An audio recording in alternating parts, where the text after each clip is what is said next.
All right, welcome back to Scouching's 2022 Draft Recaps. Today we're looking at the Columbus Blue Jackets, and this was a team that I just loved watching.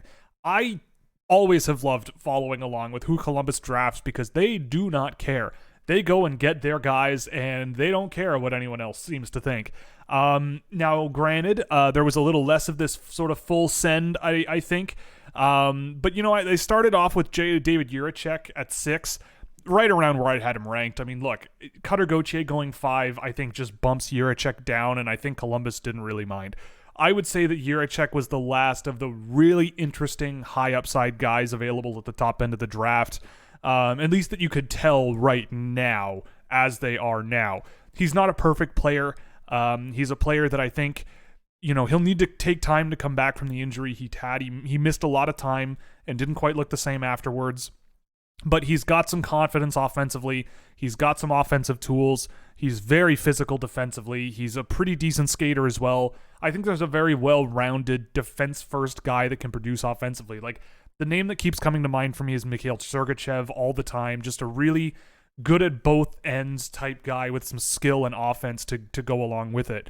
So at 6, I mean, that was an easy one. There aren't that many other names I would have seriously considered at 6, considering who was already off the board.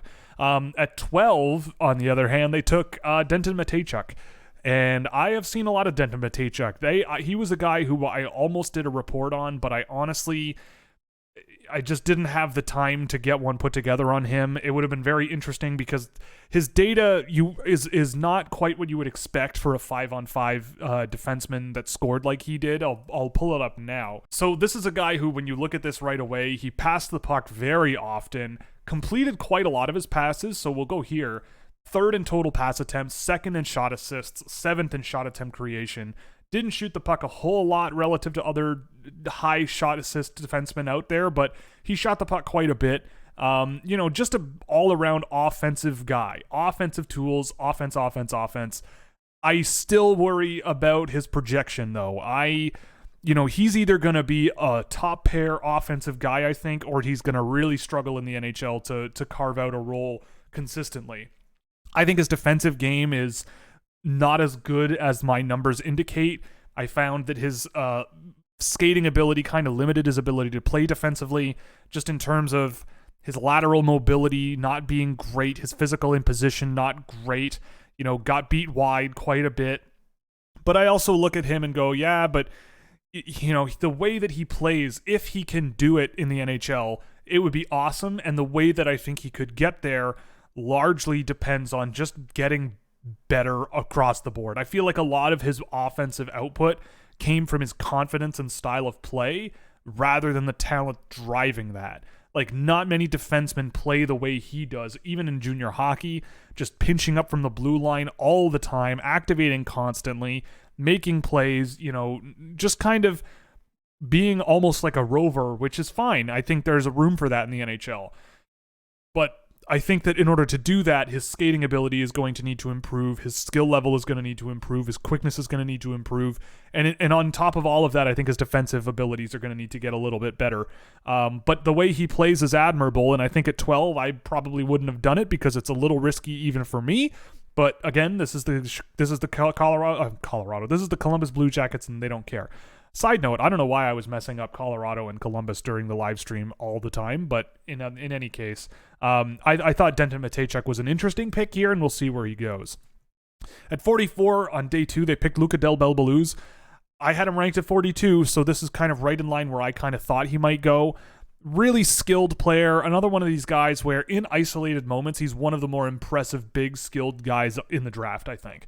But just the rest of the picture is just a mixed bag. Like, I'll pull up his data that I tracked because I did do a little bit of Luca Del Belbaluz, and I was waiting for him to be more involved in play, because when he was involved, he was quite successful, right? Like, his offensive transition efficiencies going both directions were very good, but just very low involvement. We'll go over here, right? So pretty good shot differentials, but he wasn't taking the shots. He wasn't assisting on the shots. He was completing a lot of passes, but he took almost relatively very few passes. He did not involve himself in involvement in rushes going both directions. Del Belbaluz was a big question mark for me.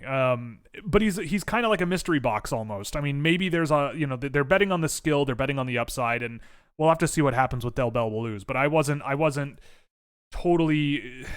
It'll be interesting to see what happens in his career because he scored a lot.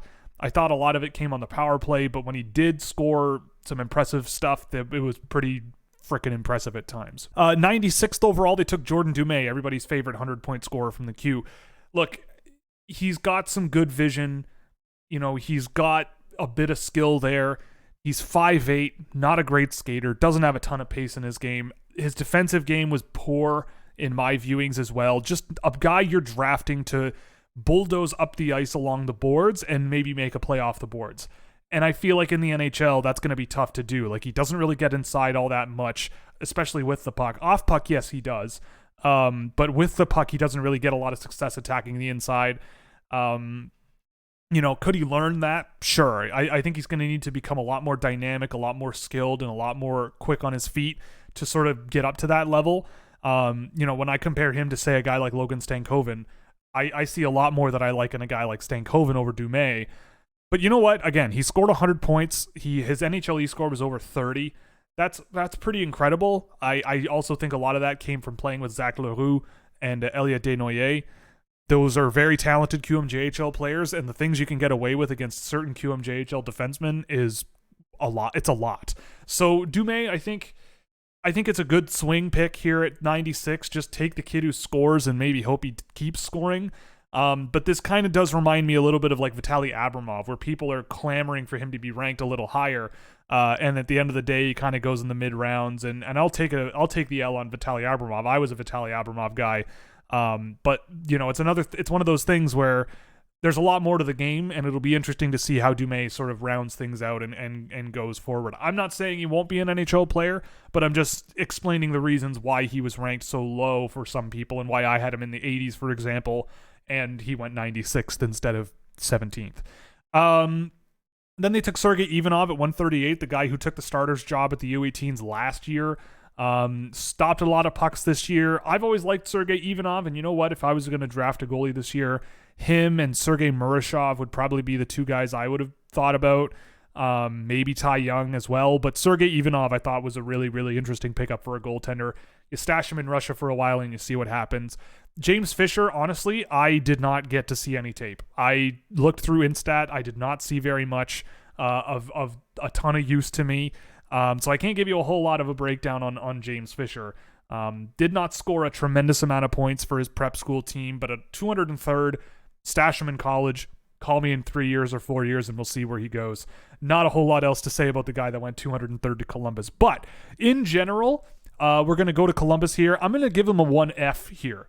I think that there is a lot of potential for upside here, and there's a lot of potential for maybe a little bit of disappointment. I don't think that Columbus did poorly, though. I want to make that very, very clear.